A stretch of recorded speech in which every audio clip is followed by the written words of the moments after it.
And so, ladies and gentlemen, it is time.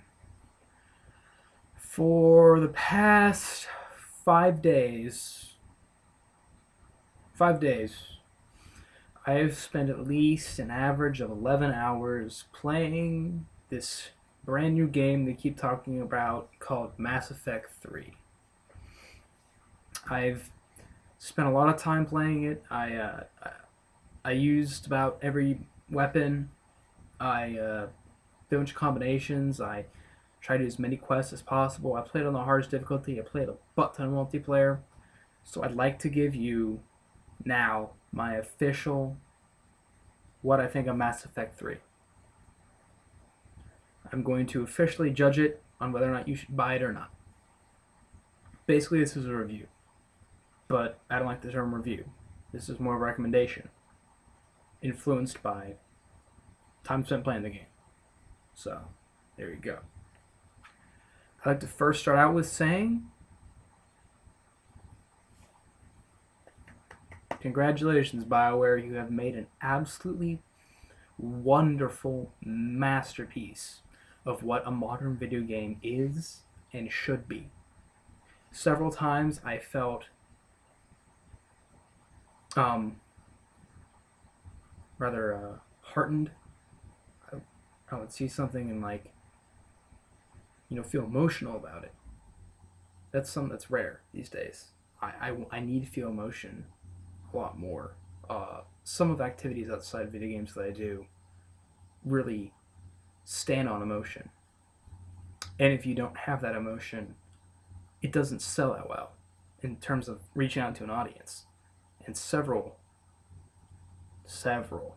like a dozen times maybe, I was like,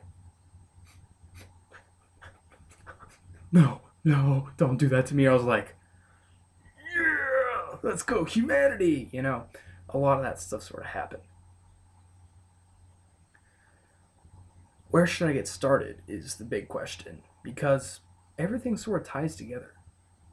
Combat gets linked to dialogue choices, to get linked to the final battle, it gets linked to the multiplayer, and it's difficult to choose. Now, another thing I should say is I should put in the guidelines of how I played. I played a soldier who was a male. He was relentless, a earthborn. He was a paragon, and I played on insanity. So I got the full experience of just how difficult that game actually is, and it's a rough experience if you're not prepared. It really is a thinking man's game. If you don't go into a fight and you think, okay, well, I know that if I use this ability on this enemy, it's going to do the max amount of damage. And this game really forces you to sit down and analyze the battle at hand and go, I can use this power to damage this opponent in the best way possible, and I can use this people versus this style of opponent to do the most damage. I oftentimes would bring Liara with me because she had the stasis bubble, and that move is probably the most overpowered move in the entire game. She goes, shoots out a bubble, and everyone else inside of it gets frozen.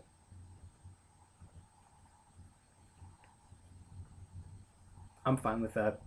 I needed it. Man, when you see a ball of husks and you just do that, you just warp them, you throw a frag grenade, that will save you so much time, so much ammunition, and it saved my vocal cords from screaming my lungs out. So combat overall, the actual act of fighting, perfect. Really good. Really smooth. And in terms of the fact that it's like a first-person shooter with like magic, or a third-person shooter with magic, basically, yeah, that's cool. That's something we don't have much. Is third-person shooting with like magical powers, like ooh, mystical powers. I can always akin biotics as sort of like Jedi, but Jedi are more awesome. No offense, biotics. But this game really had sort of this Gears of War thing to in terms of the refined cover system, and it does it pretty well. But just some of the things, some little things, really sync the cover system. Like, you're sitting there going, I'm a huge Gears of War fan. I've said it before.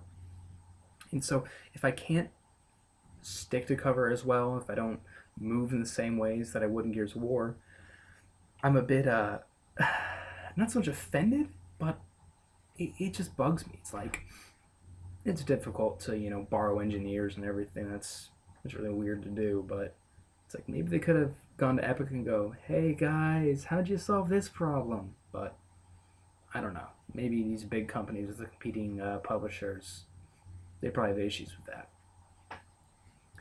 So it does sort of lose a little bit from a really hardcore Gears of War fan.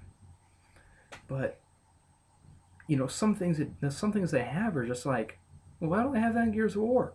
Like, if you're on a wall, it'll show arrows indicating what you can do. I'm like, that's genius. That's so simple. It's not like in Gears of War they have a little picture that shows you can mantle or you can dodge on this window. It'll literally have an arrow showing you what you do. And I'm like, that's so good. I like it so much. And additionally, if you're on like a corner, you can click the thumbstick. I'm playing on an Xbox 360. Your character will automatically shift on that cover. That is so simple. There's a couple enemies you can get kiting them around something. You can just do that, and it makes combat so much simple, so very very simple, and it works, and it's effective. They did some very very good things. They also I think they got something else inspired from Gears of War 3. In Gears of War 3, you can when you go into cover, if there's someone on the other side of cover, you can hop over that cover and do what's called a mantle kick and stun them. And then you can attack them. If you have a shotgun, you're pretty much guaranteed to kill. There's these very interesting things they added in Mass Effect 3 called grabs. Now, if you're in cover and there's an opponent in cover, on the other side of a piece of cover, I should say, if you press the B button or the melee button, you will grab the person, pull them over the cover, and instantly kill them. I love that. These little player, because there's always games where it's like there's an enemy that can instantly kill you. Why can't players have that ability? Why can't players have something that allows them to instantly kill something? That's genius. That's perfect. I use it in multiplayer all the time. I use it in single player on Sanity. I'll rush up to a cover, hopefully not die, and then yoink the person over and instantly kill them, and that takes out one less enemy. Thank you, Cuckoo Clock, my best friend.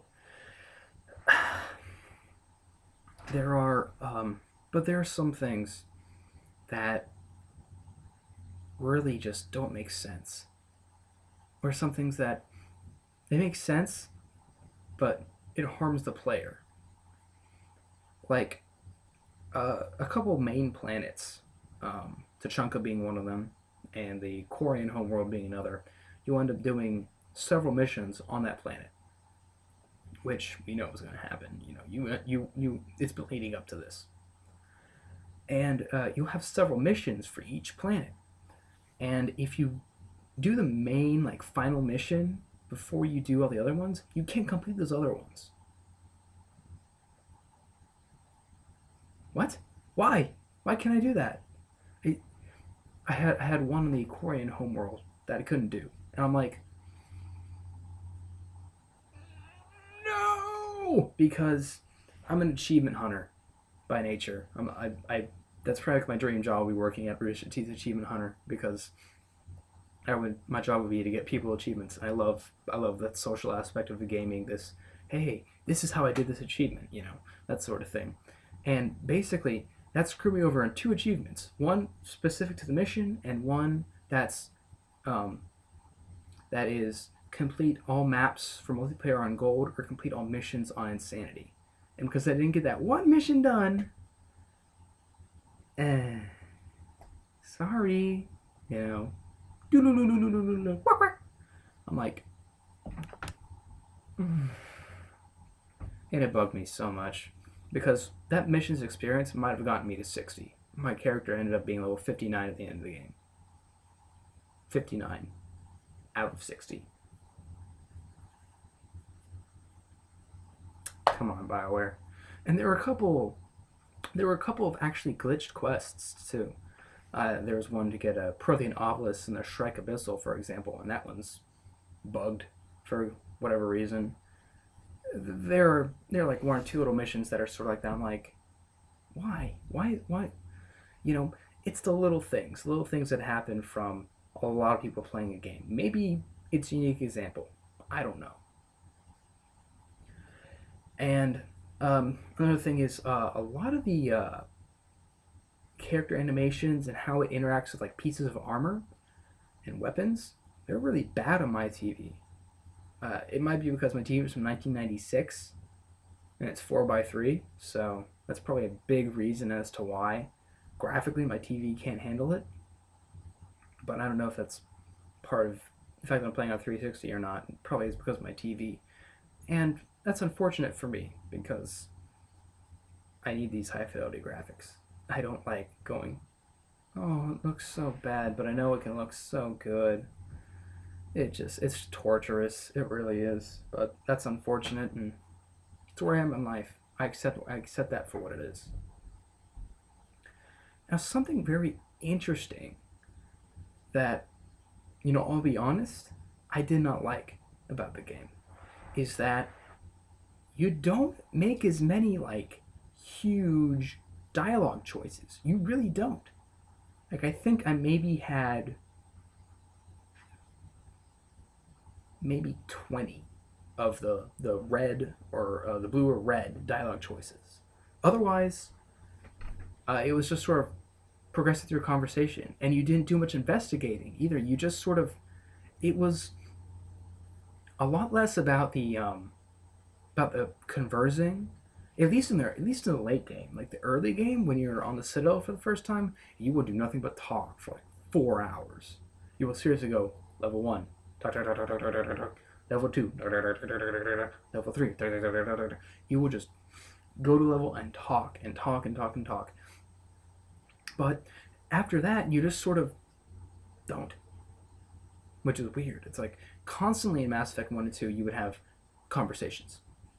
And, it makes sense, especially, in dire times, people really don't want to talk. They just want to, do action, which makes sense. You have to deal with the Reapers. So, yeah.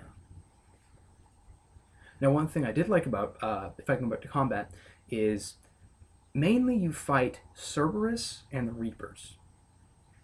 And with occasional smatterings of Geth, very occasional, specifically in the Quarian homeworld. Otherwise, you never fight them. But the enemy variety, while somewhat lacking, more or less, each enemy stands out and does a job correctly. Like for Cerberus, if you play the demo and you play multiplayer, then you know exactly what they have. They have the Assault Troopers, Centurions, Nemesis, uh, the Atlas mechs, the Guardians, and the little ninja persons, Phantoms. Otherwise, that's it. Those are the enemies they have. They each have their own purpose. And the Reapers have their own sort of pseudo equivalents.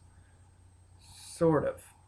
But I felt like combat was intense. There was definitely a feeling of I have to win each battle, and each battle is one step further to victory. And they did that. They did that really well. I applaud you guys for that. And I'd like to say this game was perfect. I really would, but I can't. There are a lot of little things. A lot of little stuff adds up, and it ends up subtracting from what is the overall experience. If you were a fan of the first two games, there's gonna be some stuff missing that you're just like, wasn't this game built on this concept? And I felt like some of that was missing. And that was just the weirdest thing. I was like, it's just the conversation was a little bit lacking, but the storytelling still intact, still crisp, still clean. I must say that final battle that you have at Earth, so cool to watch. People who have been wanting massive epic space battles, You got your massive epic space battle, let's be honest. But can I say this game is perfect? No. I really, honestly can't. If I were to give it like a score, I would say it would get like an 8.7. You know, really good game. Very good. Very, very good. But sort of like Gears of War 2, it just left some things behind. Or it didn't bring as much as I had hoped. Oh, certainly lives up to the hype. No question whatsoever. Definitely a good game. But it just doesn't feel right. It doesn't feel like they finalized something. The ending alone leaves you going, what did I just do? It's a satisfying ending, no doubt, but it's just a little weird. Now, for people who have played Mass Effect, 100% recommend this game. You should beat it several times. Do all the little things. Make all the little changes. You will want to do that. If you hate the series, you never know. Maybe you should start. You never know what you're going to find that you're just like, oh, I can see why I didn't like the first one, but I kind of like these two games better. You know? For people who are on the fence, this is the target. This is who I'm trying to sell this game to. As a person who loves video games, I'm trying to get you to buy this game so that we can all experience it together. I would say play the first two games. This game is so personal. Every single character you get so connected to. If you don't play the first two games, the game is worthless.